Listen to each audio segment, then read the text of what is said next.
мына азыр менин алдымда ок тийип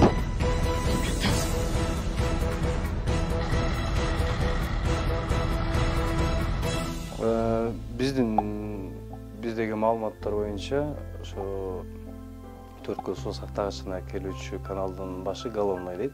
Ошол жерге тажик тарап видео көзөмөл камераларын орноткондан башталган чыр.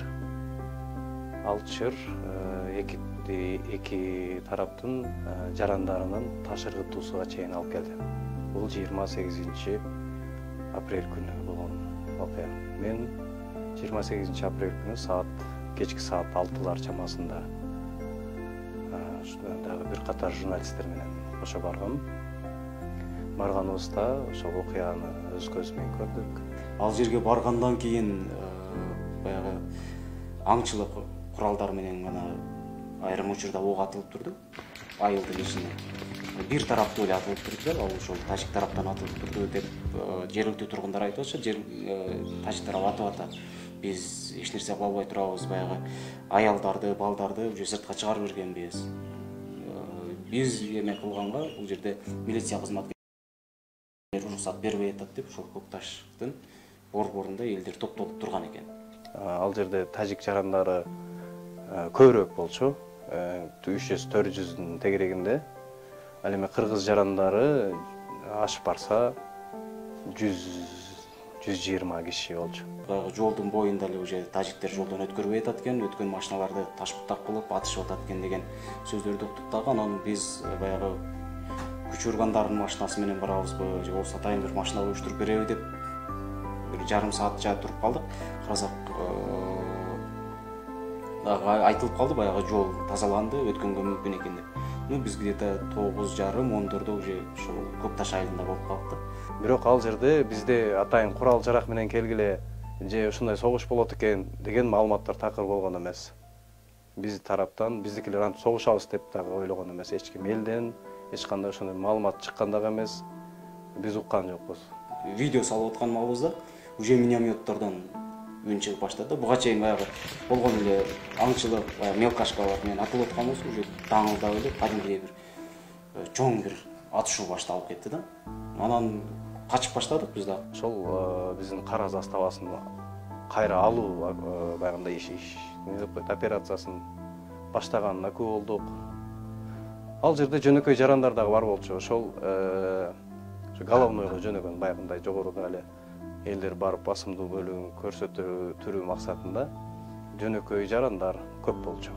Ошон үчүн 30дай аскер кызматкерлери болсо 50дөй жөнөкөй кыргыз жарандары бар эле биз турган жерде.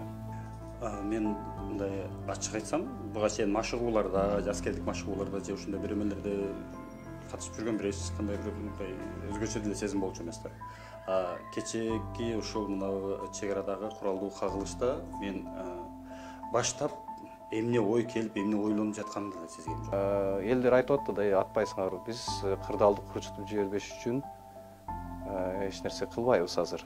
Себеби кырдаалы өрчүп кете турган болсо, биз күнөөлүү кылабыз. Андыктан бизге кабатыр болбогула. Андан көрө бул жерден кеткиле деп элдерге аскер кызматкерлери, ошол жерде сержанттар, полковниктер, офицерлер элдерди кайтара баштады. Бул саат 4-тө. Ал жерде биз 4,5-5 саатка жакын ошол жерден эч жака жыла албай туруп калдык. Себеби аткен тарапка кетели десек, ал жакта тажиктер атып атат жолдун боюдагы өткөн машинаны. Аксай жака кетели десек, жана Головнойдо атыш болуп атат. Көкташ тарапка кетейин десең, ал жакта атыш болуп атат. Эч жака жылуу мүмкүндүк жок да кеткенгечи. Биздин артыбызда уже жол, аска, суу, таш бар. Эч жака кете албайсың.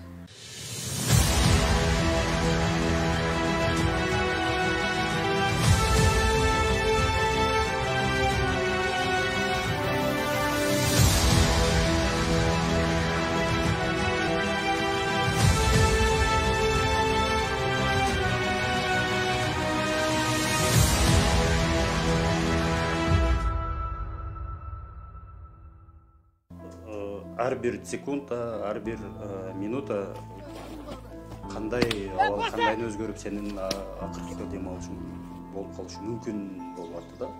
Кадимкидей эле көрүнүп атты, жакынданышты. Ошол дрон учуп кеткенден кийин өтө катуу чындап чабуул кылды десек болот да. Чабуул кылганда дагы жөнөкөй жарандарга багытталган октор келип атты. Анын ичинде адашып тийгендерден ошол жерден 4-5 жаран 15 мүнөттүн ичинде жаракат алды. Болгон эле бир үмүт болду, азыр токтоп калышы мүмкүн. Бул нерсе буга чейин дагы ошондой окуяларга калып жүргөнбүз. Ошондой ойлодук, где-то бир жарым саатта же болбосо 1 саатта бул атышуу токтойт. Эки тарап сүйлөшүү болот. Ал жерде көп октор баягындай пландаштырылып, рикошет менен тийген октор болду. Мен өзүм жанымда биз ошол жерде мен ошо өзүңөр көрсөтөм. Өзүм абалды ушундай деп өзүмчө тартайын деп даярданып атканда мен жандарыбызга октор ушуну тийип аткан. Жанында отурган ошо жигит, тиги аскерлерге жардам берип отурган жигит таш тийди деп эле чуркап аткан. Кийин көрсө ок тийип жарадар болгон экен. Биз көргөн жерибиз ошол, айтпадымбы артыбызда аска таш бар эле деп. Ошол жерге октордун келип чекип тийип баягындай жана мындай суук үн чыгат экен. Адамдын кулагына жагымсызчы, буга чейин угулбаган үндөр, мындайча айтканда ажалдын үнүндөй эле угулат экен да биринчи жолучу. Ошол жерде жатканыбызды ошо кара деп коет экен. Сиздер барып көрсөңүздөр керек. Ошол жерде унаалар жатканын деле көрдүңүздөр окшойт, Lexus унасын дагы көрдүңүздөрбү? Ошол көз алдыбызда болду. Унаны аябай катуу ылдамдыкта айдап келаткан, аткылап токтотту унаны тажик аскерлери. Ал ошол унанын несинин ичиндеги айдоочусу түшүп эле түшкөндө ага ок тийип ошол жерде жан берди. Мынчалык чоң жакын жерден мынчалык жарылган нерсени көргөн эмесмин да. Баягы машыгууларда болот, ал жерде үндөр чыгат, ушундай эле үндөр чыгат, но алыста безопасный, сен өзүңдү сезесиң, что ал сага тийбейт. Биз турган жерде жакын жерге түшүп атты, алыс жерге түшүп атты, жарадар болгондорду көрүп аттым дагы, өзүңдү как будто баягы согушта жүргөндөй болуп калат экенсиң. Менде биринчи ой келди, эми өлүп калыш оңой экен депчи. Өлүп калуу бул оңой эле экен деген ой келди. Өлүп калат экенсиң, секундта өлөт экенсиң, өлөт десе, ушундай эле ой келди биринчи. Анан дагы бир ой келди.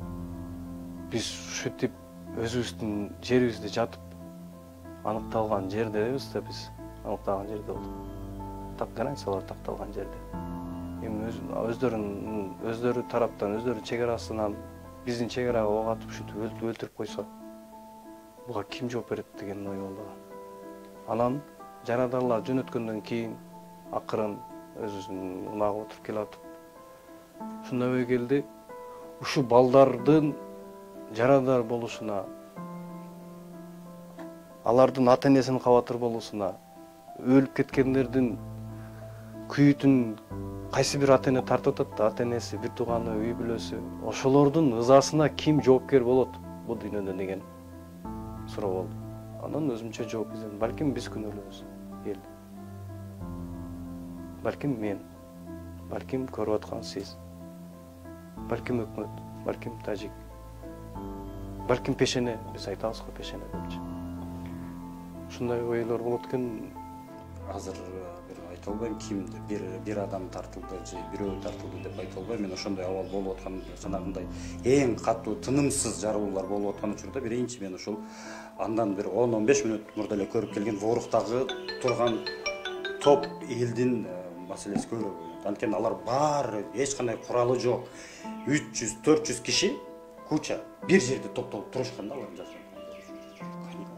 Албетте, анда бир эле мындай эле көз ирмем сен же нары же бери болушуң мүмкүн экен. Үй бүлөң, ата-энең, бала чакаң, буга чейинки өткөн күндөрүң баардыгы көз алдыңа тартылат андай учурдачы. Эми дайым эле тартылып тура берген жок. Жаныңа бир ок түшүп калса, жаныңда бир жарылуу болсо, баягы жата калган учурда какой-то бир секундага көз алдыңа эме болот. Мисалы, даң этип жаралса, сен жата каласың жерге. билбейсиң да, сен бир жериңе бир нерсе тийдиби, тийбеди. Где-то 3-4 секундадан кийин кайра туруп, анан өзүңдү карап ойлоносуң. Ошол учурда гана болуп атты. Баягы эми. Калганда уже дагы алаксып кетесиң, каяка жашынсам болот, эмне кылсам болот. Эгер ушундай жөнөкөй жарандар курал менен камсыздала турган болсо, бул чоң согуш болот. Бул Кыргызстанга дагы пайда алып келбейт, Баткенге дагы пайда алып келбейт, Тажикстанга дагы ошо курал көтөрүп, курал сурап барган кишиге дагы пайда алып келбейт. Энелердин гана көз жашы. Эмне болгон эле окуяны чагылдырганы барып, анан жок болуп каласың. Окуяны ошол жерге даярдаганы барып эле, бир маалымат даярдайын деп эле барып жок болуп каласың. Ушул бойдон биз эч эстебей калабы. Биздики ой келди, анан жок дегенде сүрөтүбүздү баягы соцсеттерге жайгаштырып коюп, бул эми пиар мен ушул жерде жүрөм деген ой келбейт ал жерде. Сен уже мен пиармын деп ойлосоң дагы, может жарым сааттан кийин, может 15 мүнөттөн кийин сен жок болуп калышың да мүмкүн. Ошол жердеги сүрөттөрдү киргизип аттык Facebookка, Кудай сактасын деген баягындай сөздөрдү. Көпчүлүгү бизде элдин пейил экен. Барган жериңерде эле сүрөтүңөрдү тартып, баягы өзүңөрдү пиар кыла бербейсиңер. Эмне пайдасы бар ошондой согуш талаасында өзүң тартып пиар кылыштын? Кантип жашыныш керектигин, буга чейин бир даярдык болбогондугун, же бир коргонуучу каражаттарыбыз жоктугун, атайын бир даярдыктан өтпөгөнбүз, ушундай куралдуу кагылыш учурунда журналист өзүн кантип алып жүрүш керек, кантип өзүн сакташ керек деген бир даярдыктан өтпөгөндүгүбүзгө өкүндүм ошол жердечи, чынында. Кыргызстандын бүтүн экени ушул окуялар далилдеп берди. Мен жалпы кыргызстандыктарга ушул Баткендин жараны катары, Баткендин тургуну катары, журналист катары чоң ыраазычылык билдирем. Ар ким колунан келген жардамын беришти. Жардам келип атат, жетип атат, баарыңыздарга ыраазычылык билдирем. Анан ушу Баткенге чейин үйүндөгү жумушун, убактысын таштап ушул жерге келип, моралдык дух берип турган жигиттерибизге да чоң рахмат.